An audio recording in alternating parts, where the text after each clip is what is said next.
Shalom Bapak Ibu Saudara, terima kasih untuk kesempatan yang diberikan kepada saya untuk menyampaikan firman Tuhan. Saya mengundang Bapak Ibu untuk bangkit berdiri. Kita akan membaca firman Tuhan, ayat Alkitab yang sudah disiapkan bagi kita pagi hari ini dari Injil Yohanes pasal yang ke-9 ayat 4 sampai ayat ke-5. Kita harus mengerjakan pekerjaan Dia yang mengutus aku. Selama masih siang akan datang malam, di mana tidak ada seorang pun yang dapat bekerja. Selama aku di dalam dunia, akulah terang dunia.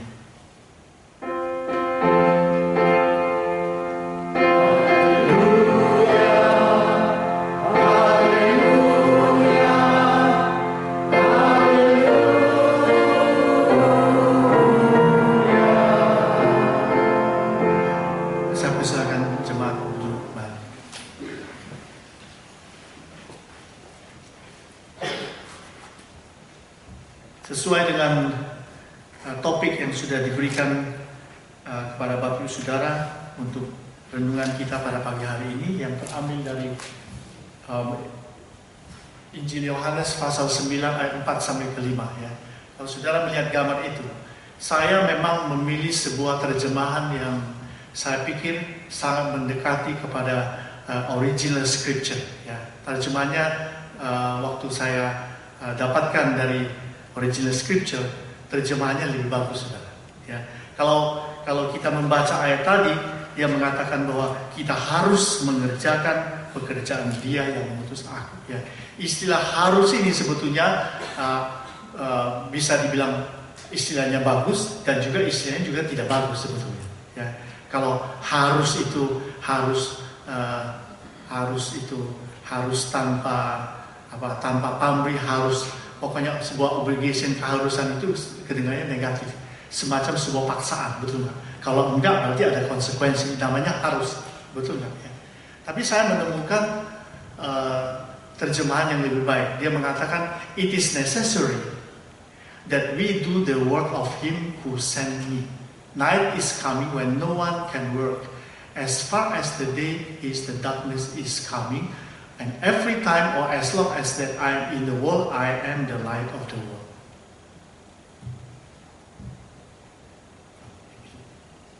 Ya, nah, terjemahannya begini. Ya. Adalah penting bagi kita. Penting bagi kita. It is necessary. Adalah penting bagi kita untuk melakukan pekerjaan Dia yang mengutus aku. Yang disebut penting ini lebih menjurus kepada the urgency. Urgentnya pekerjaan Tuhan itu harus kita lakukan. Ya, saudara duduk di sini di dalam gereja ini adalah sebuah urgensi saudara mengerjakan pekerjaan Tuhan di sini. Ya, tapi saudara tidak dipaksa saudara harus mengerjakan pekerjaan Tuhan di sini. Tetapi sebaliknya yang lebih bagus ada sebuah urgensi, ada sesuatu yang penting untuk melaksanakan tugas yang Tuhan percayakan. Jadi pekerjaan Tuhan kalau itu necessary, itu sebenarnya berbicara soal hak istimewa yang dikasih sama kita untuk melakukan the urgency of God. Itu sebuah panggilan, sebuah kepercayaan, sebuah privilege, bukan sebuah paksaan. Nah, kalau saudara kembali ke ayat tadi, kita harus mengerjakan pekerjaan yang Dia yang mengutus aku, itu sebuah paksaan, kedengarannya sebuah paksaan. Tapi kita tidak boleh seperti itu. If you do the work of God, you have to do it voluntarily. Kita harus lakukan dengan senang hati. Kita harus lakukan bahwa ini adalah sebuah hak istimewa, sebuah kepercayaan, ya kan? Sebuah panggilan yang Tuhan berikan kepada Bapak Ibu Saudara. Ya. Kemudian kita lanjutkan itu, lalu kemudian dikatakan selama masih siang akan datang malam. Ya. Bila bahasa ini lebih bagus sebetulnya. Ya. Night is coming when no one can work. Ya, jadi ada sebuah batasan di sini. Kalau saudara lanjutkan nanti, maka saya mengartikan seperti ini, ya, bahwa di dalam ayat tadi ini ada 3 statement penting yang kita mau merenungkan pada hari ini. Ya, statement yang pertama adalah it is necessary to do the work of Him who sent me. Itu pertama, penting. Saya sudah jelaskan tadi. Ya, bahwa pekerjaan Tuhan bagi saudara adalah privilege, bukan paksaan, tapi saudara melihat urgency, maka saudara terbeban untuk melakukan pekerjaan Tuhan.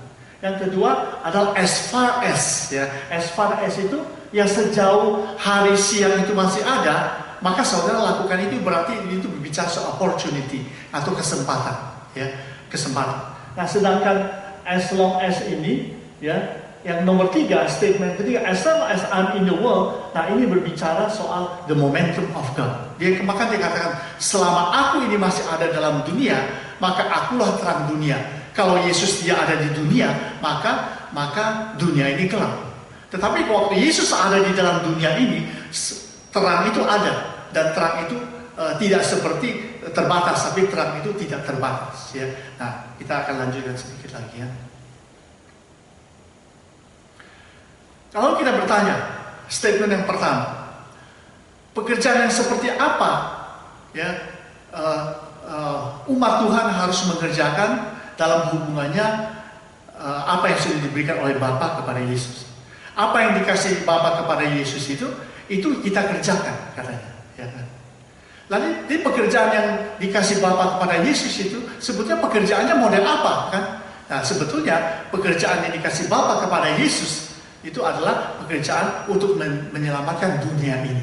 Nah, kalau saudara harus mengerjakan pekerjaan yang diberikan Bapa kepada Yesus untuk menyelamatkan dunia ini, berarti Bapak Ibu Saudara mengerjakan pekerjaan itu untuk mencapai orang-orang berdosa bagi Tuhan Yesus. Karena waktu Yesus naik ke atas salib itu, dia mati untuk dunia ini, dia datang untuk menyelamatkan dunia itu, adalah assignment yang dikasih oleh Bapa kepada Yesus. Dan assignment itu, therefore, the people of God has to do the mission of God, pekerjaan Tuhan untuk juga mengambil bagian dalam penyelamatan dunia.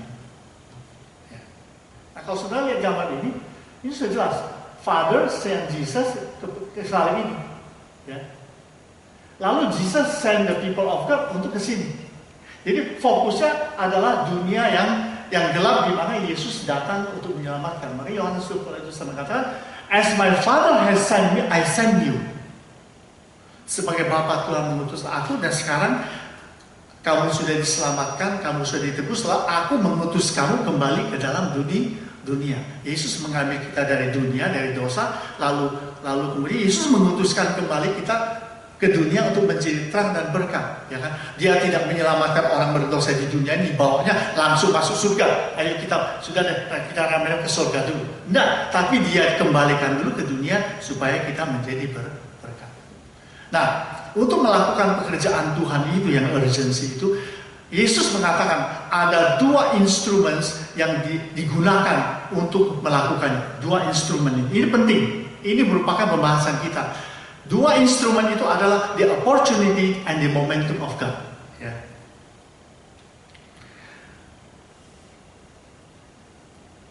Ya. Opportunity itu berasal dari selagi masih siang, itu opportunity. Ya. Nah, opportunity itu berbeda dengan momentum of God. Selama aku masih ada dalam dunia ini, akulah terang dunia. Itu yang disebut the momentum. Ya.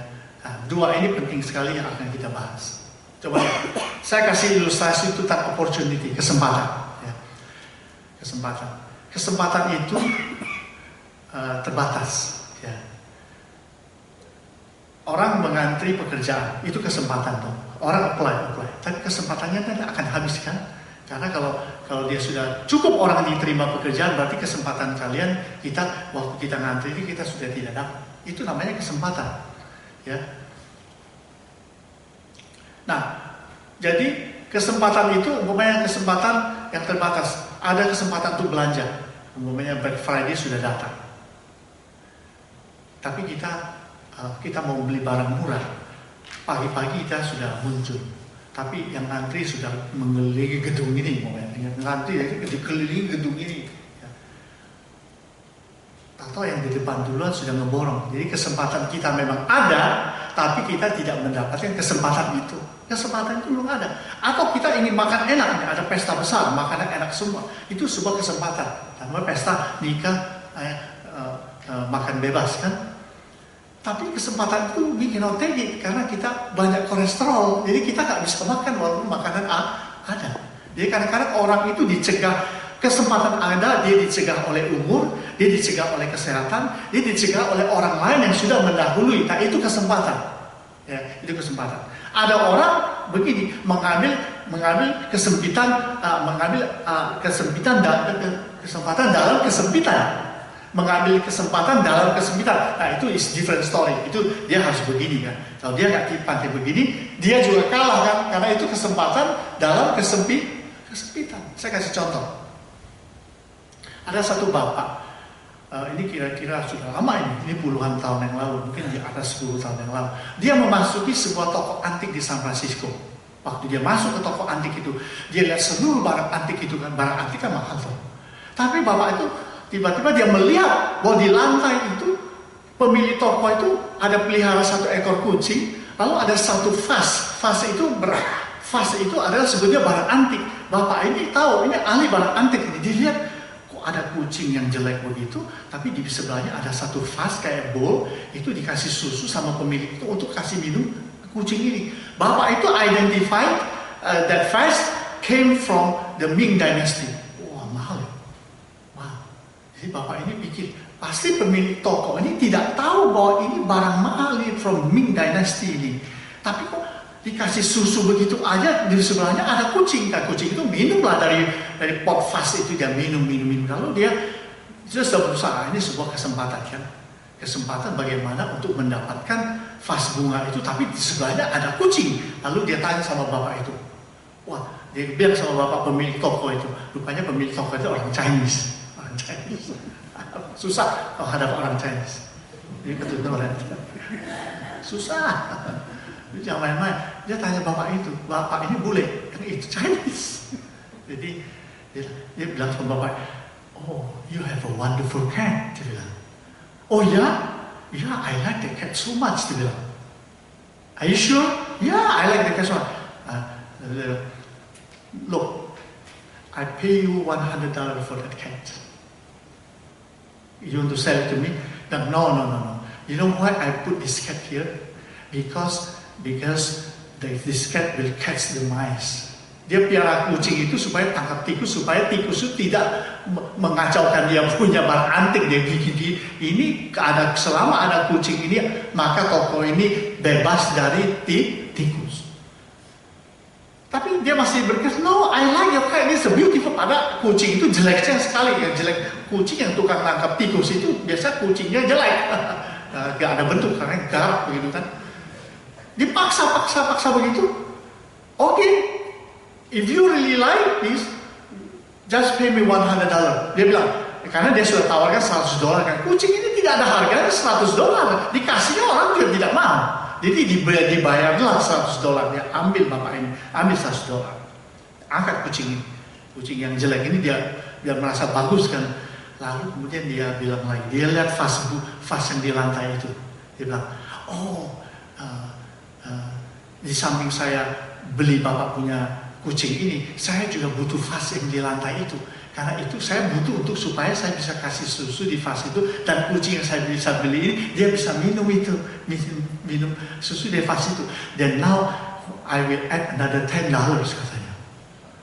Orang Chinese dia seperti disambar geledek kan.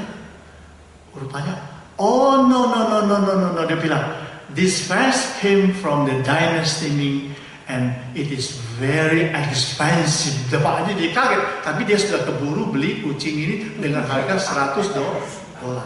Lalu bapak itu melanjutkan satu kata.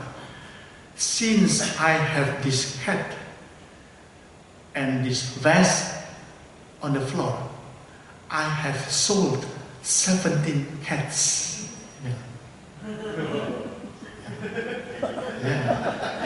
Dia bilang, saya sudah jual 17 kucing sejak saya taruh ini barang di lantai. Berarti orang Chinese tetap lebih pintar. Dia mau ambil kesempatan, tetapi dia kalah. Ya kan? Nah, itulah kesempatan. Seringkali itulah kita tidak bisa. Ya, jadi kesempatan itu conditional. Ya. Nah, ini momentum of God. Ya. Nanti ilustrasinya lebih baik. Momentum itu sebetulnya bukan orang datang terlibat di dalam sebuah kesempatan, tetapi orang masuk ke dalam sebuah gerakan, ya kan? Orang masuk ke dalam sebuah gerakan. Waktu ada sesuatu bergerak, dia masuk ke dalamnya, dia bergerak bersama-sama. Gerakan itu seperti bola itu yang sedang menggelinding.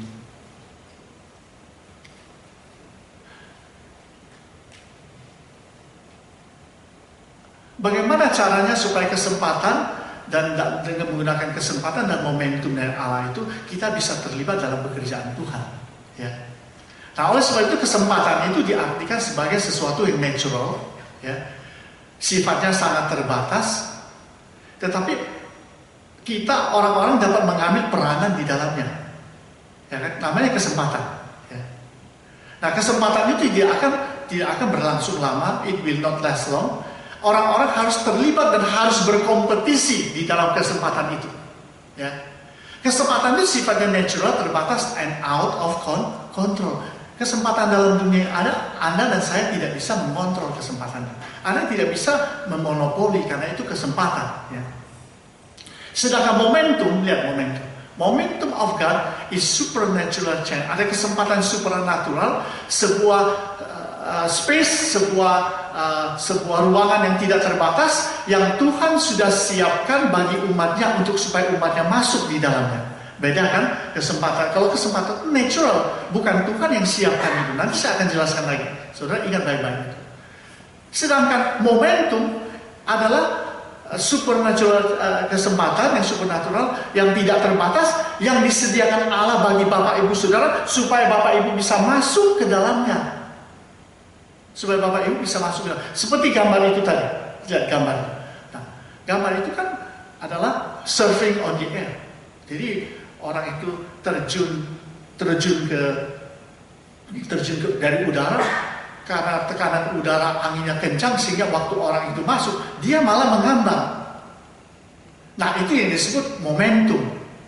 Ada sesuatu yang sudah bergerak, dia masuk ke dalam gerakan itu.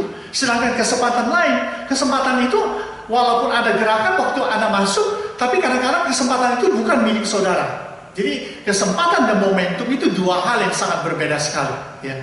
Kesempatan momentum ini akan berakhir hanya apabila Yesus ada di sana. Hanya apabila ada Yesus di sana. Dan kesempatan ini tidak terbatas, tapi control by the Holy Spirit. Nah, itu momentum. Itu momentum. Nah, this is very important. Between the opportunity and the momentum in doing the work of God. Ya, nanti saudara akan lihat apa yang saya jelaskan di sini. Nah, inilah contoh dari momentum of God. Selama aku ada dalam dunia, akulah terang dunia. Ya sudah, kalau aku ada di sini, it moves. Ya, kita bisa masuk ke dalamnya. Kalau kesempatan, Anda mesti harus hunting. You have to hunt the opportunity. Lihat gambarnya.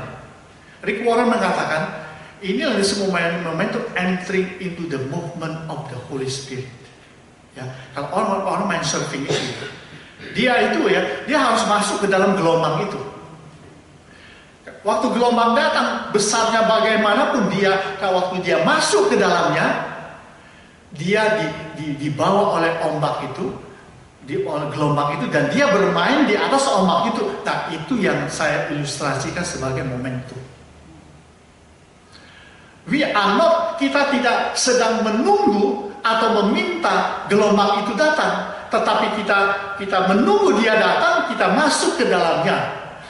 Ya, we don't ask God to pour His Spirit. Ini Rick Warren itu luar biasa.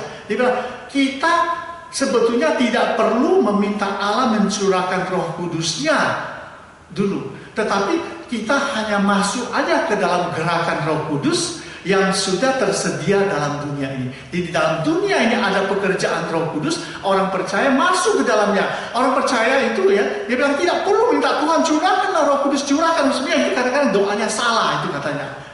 Tapi Roh Tuhan itu sudah ada sehingga orang masuk ke dalam gelombang itu, maka dia bisa melakukan pekerjaan Tuhan.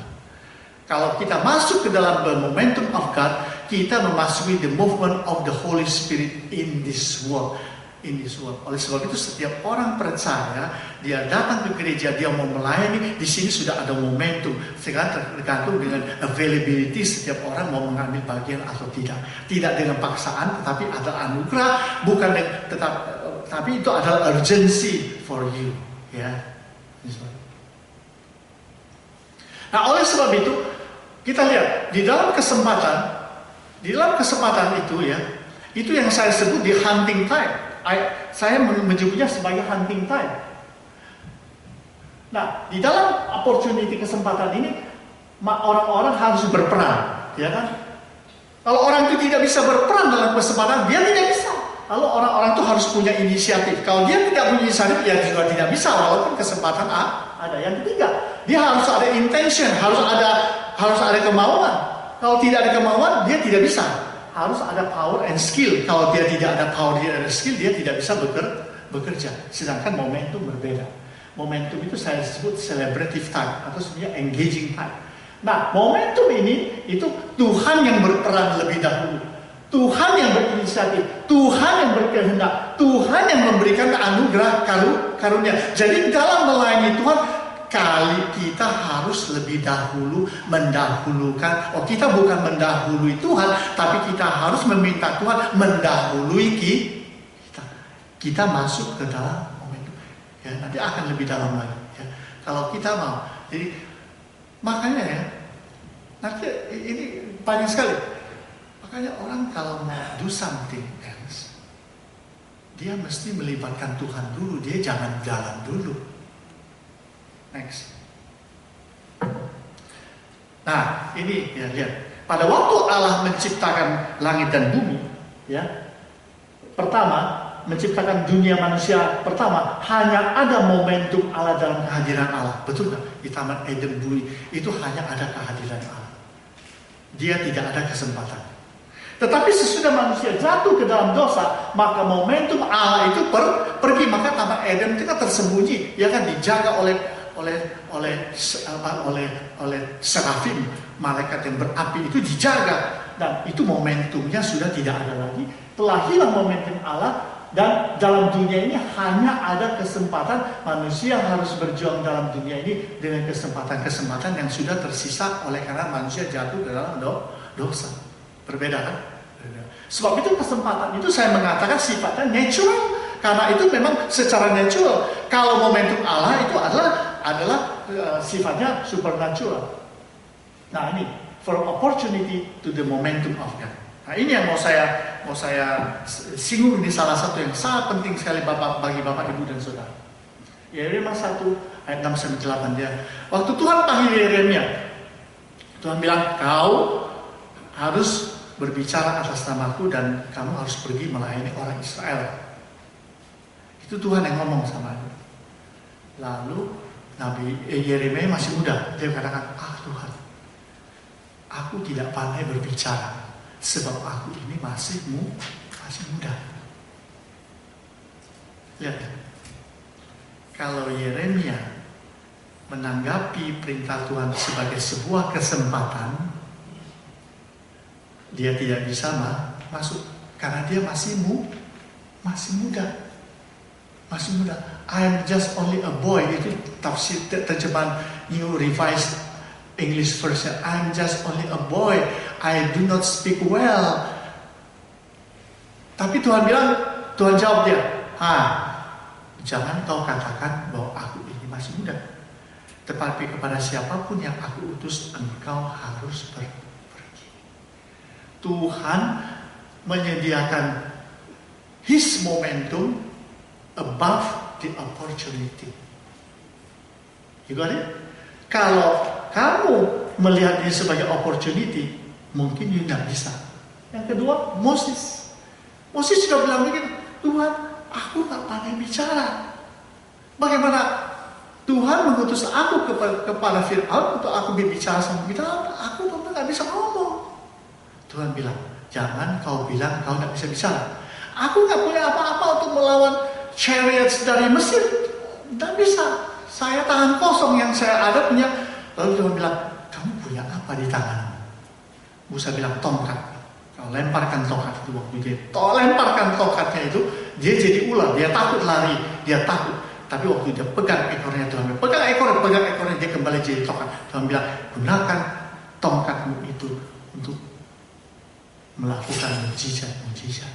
Di dalam momentum daripada Tuhan ada kuasa Allah yang luar biasa. Dia bisa bekerja di dalam hidup kita. Ya.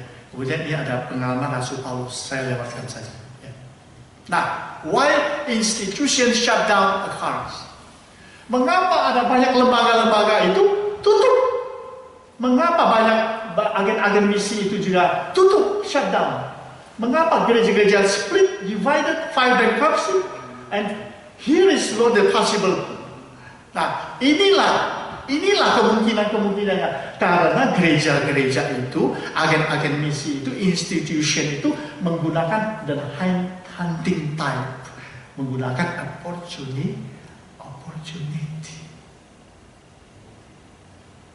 Kalau tidak ada uang, no money, ya nunduk. Because it is a hunting type. Atau hunting type, kayak ular sawah. Ular sawah itu makan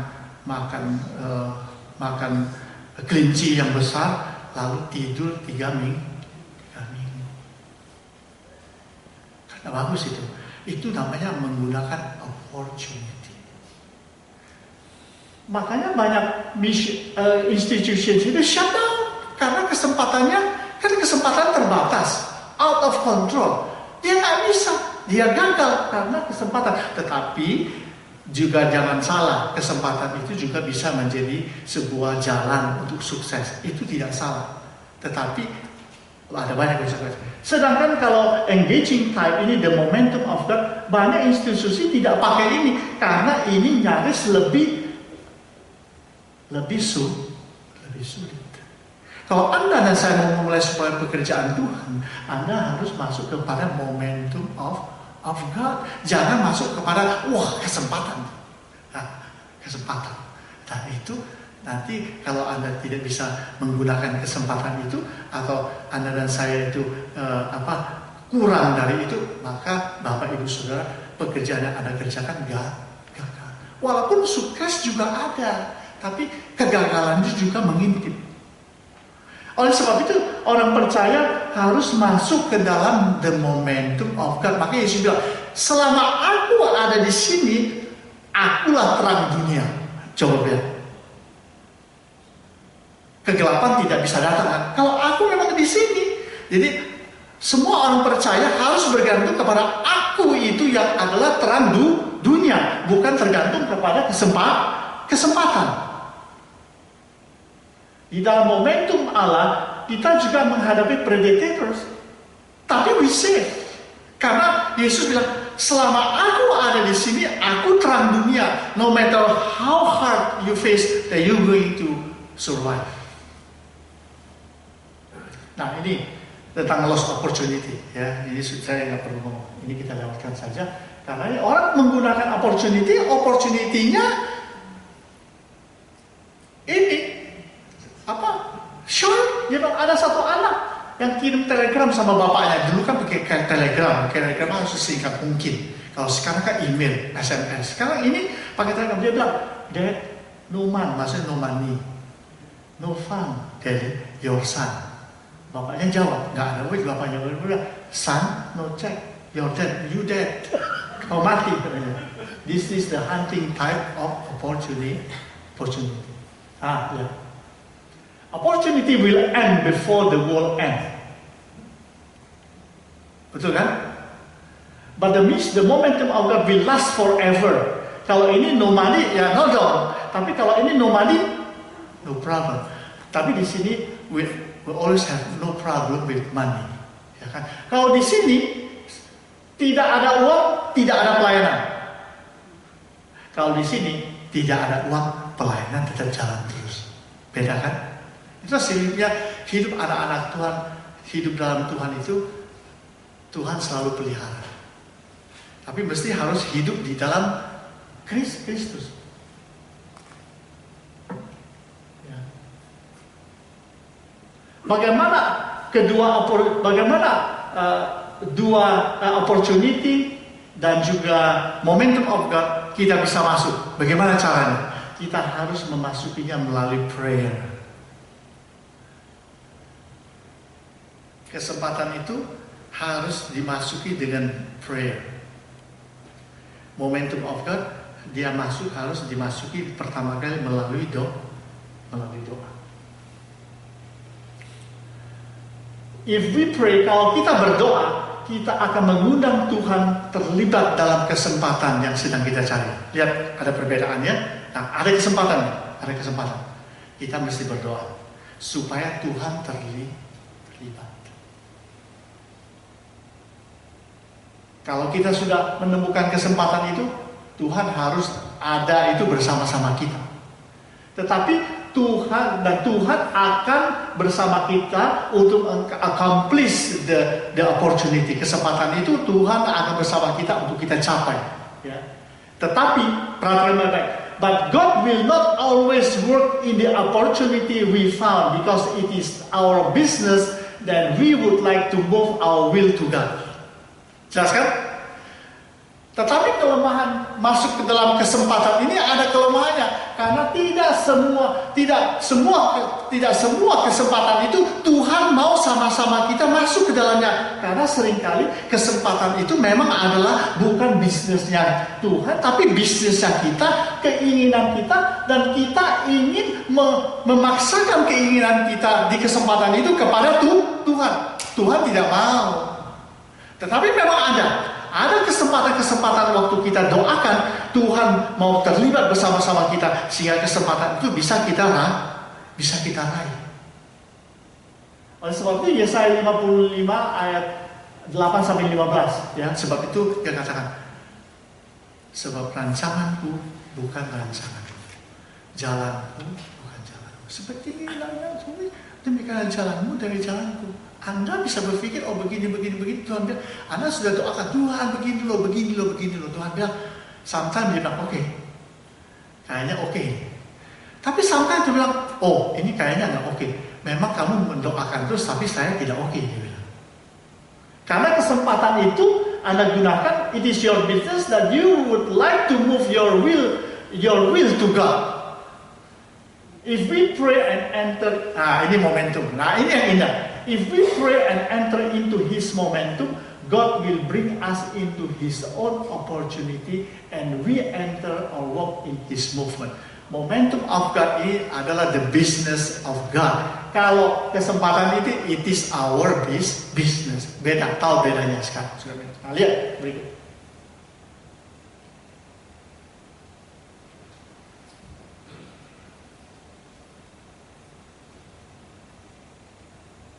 Ini.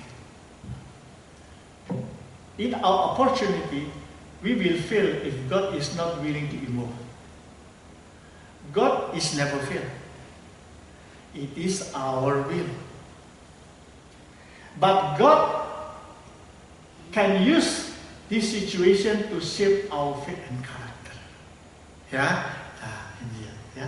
Jadi kalau kita gagal di kesempatan itu, ya, berarti Tuhan tidak mau terlibat. Tetapi Tuhan jangan disalahin, karena Tuhan tidak pernah gagal, ya kan? Tetapi kegagalan yang kita hadapi di dalam kesempatan yang kita masukin itu, Tuhan dapat menggunakan kesempatan kondisi kegagalan kita untuk membentuk iman dan kita punya karakter.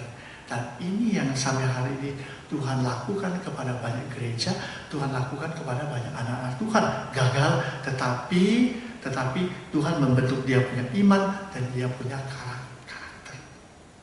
Ya. Karakternya itu, this is my business. Tuhan harus terima bisnis saya. Tuhan bilang tidak mau. Karena itu bisnis kamu tidak cocok sama saya, dia bilang. Tapi Tuhan pakai luka hati kita untuk membentuk kita, supaya kita menjadi dewasa, iman kita terbentuk, karakter kita jadi bagus. Yeah. In the momentum of God, sometimes failure occurs. Di dalam momentum itu juga ada bisa kegagalan. Karena apa? Coba perhatikan baik-baik. It is not God's failure. Itu bukan kegagalan Tuhan. Itu kegagalan Anda. Tuhan punya rencana tidak pernah gagal. Yang gagal Anda yang mengerjakannya. Waktu Anda masuk ke dalam rencana Allah, momentum itu Anda yang gagal, bukan Tuhan. Maka Roma mengatakan, sebab firman Allah tidak pernah gagal. Dia bilang, apabila firman Allah itu kalau disampaikan itu seperti hujan turun dari langit membasahi bumi. Ya kan? Nah, it is ours, but God uses the situation to mature our faith and enhance our knowledge on God. Tuhan pakai kegagalan kita waktu kita berjalan bersama Tuhan. Tuhan pakai kegagalan itu untuk membentuk iman kita dewasa, untuk meningkatkan pengenalan kita akan Tuhan. Coba lihat Abraham dan Hagar, gagal apa enggak? Gagal sudah jelas. Abraham itu harusnya punya anak melalui Sarah. Tapi Sarah kasih dia Hagar, akhirnya Hagar hamil, lalu Hagar punya anak namanya Ismail. Lalu kemudian baru lahir Ishak.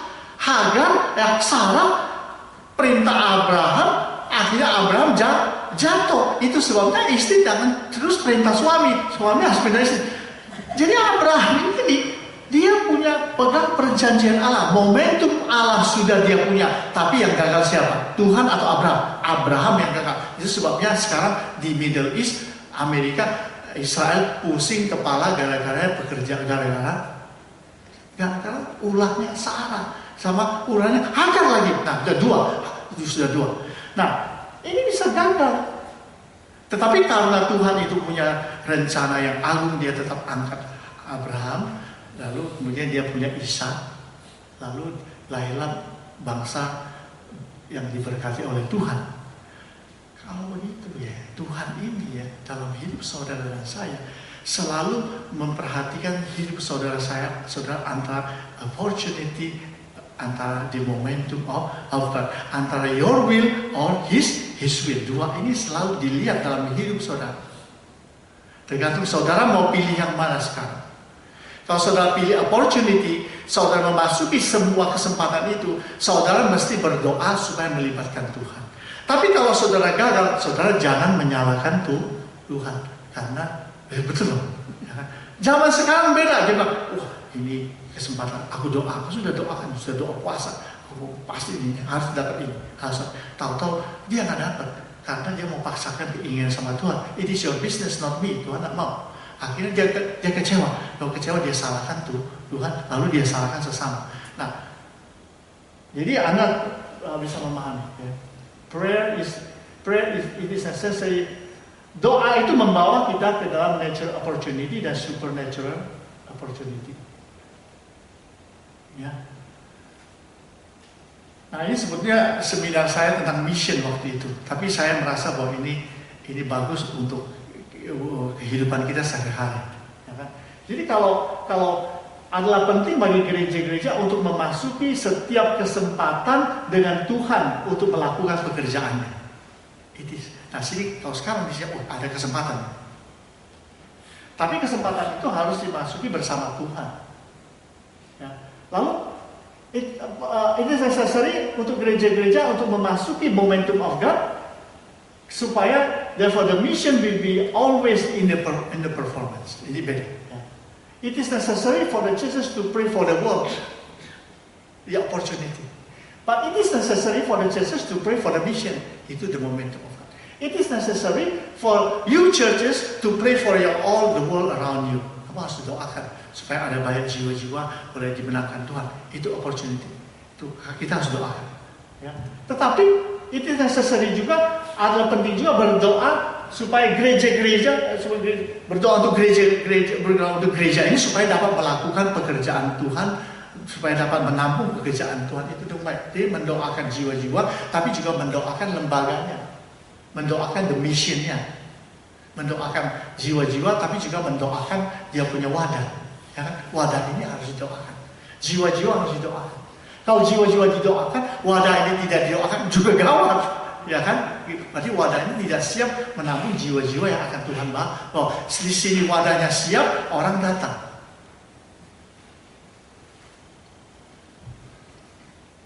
Ya. Opportunity and momentum could be connected. Ya, ya. If we do not pray, our opportunity and the momentum will be frozen. Kalau sudah di frozen, you can do nothing. Itu sebabnya saya ingin sebetulnya menekankan di dalam renungan ini, dalam melakukan segala sesuatu kita mesti punya kehidupan doa. Kita harus berdoa. Cari menantu harus doakan. Walaupun sudah kelihatan sudah diambang pintu, hadiahnya paling bagus, belum tentu. Kan belum tentu. Mau mendoakan apa? Mau mencapai apa? Itu mesti didoakan. Karena dengan doa itu kita bisa masuk ke melibatkan Tuhan dalam opportunity dan melibatkan dan masuk ke dalam kehendak Tuhan. Ya, kehendak Tuhan. Let us pray. Mari kita berdoa untuk melibatkan Tuhan di dalam kesempatan itu. Mari kita berdoa untuk supaya kita melibatkan diri kita di dalam gerakan Allah yang sedang berlangsung. Jadi di dalam dunia ini kan ada dua. Satu kesempatan, satu momentum dari itu Tuhan. Ya. Tanya. Karena itu pergilah. Jadikanlah segala bangsa muridku dan baptislah mereka dalam nama Bapa, Anak, dan Roh Kudus. Ajaran mereka melakukan segala sesuatu yang telah kuperintahkan kepadamu, dan ketahuilah bahwa aku menyertai engkau sampai kepada akhir zaman. Ayat ini ditaruh di tengah antara pergi melayani dalam momentum Tuhan atau pergi melayani sebagai sebuah kesempatan melayani. Ya, dua-duanya harus melibatkan pray. You have to pray. The momentum of God sulit pada permulaannya, tetapi akan last long. Waktu struggle bisa menang. Itu the momentum. Ya. Kita berdoa pertama kali sulit, tetapi happy-nya nanti. Ya. Sedangkan opportunity lain. Opportunity itu waktu mulainya gampang dong. Waktu mata sudah buka, wah, ya, mulai gampang. Tapi tidak bisa bertahan kalau struggle. Kita di opportunity kita akan mudah permulaan, tapi kita struggle later. Now you choose today. You choose the momentum or you choose the opportunity. Anda mau happy cepat, nanti kemudian susah, atau mau bersusah-susah dahulu, nanti baru kemudian happy. Kebanyakan orang pilih yang nomor satu kan, happy dulu cepat, baru nanti sulit. Nanti sudahlah, nanti sulit ya sulit. Pokoknya sekarang happy dulu. Nah ini yang repotnya begitu, ya itu yang repot begitu. Namanya manusia. Conclusion. Let us keep praying. Let us terus pray. Ya, let us pray for the world. Let us pray for the church. Ya, biar renungan firman Tuhan yang sederhana ini boleh menjadi berkat untuk kita masing-masing. Mari kita masuk di dalam saat teduh sejenak. Kita merenungkan apa yang sudah kita jalankan dalam dunia ini bersama dengan Tuhan. Apa yang sudah kita lakukan? Ya, mari kita merenungkannya.